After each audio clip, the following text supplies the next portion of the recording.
Magandang araw. Ngayon ay ating inimbitahan at mapapanayam ang tatlong saksi sa nangyaring insidente sa kanilang lugar.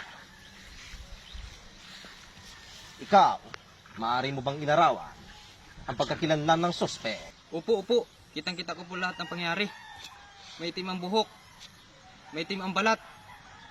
May itim ang muka. Tika, nakakakita ka ba? Hindi po.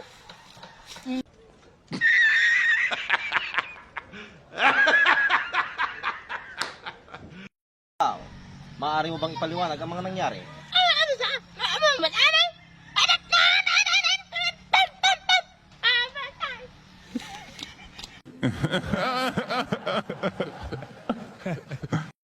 Ikaw.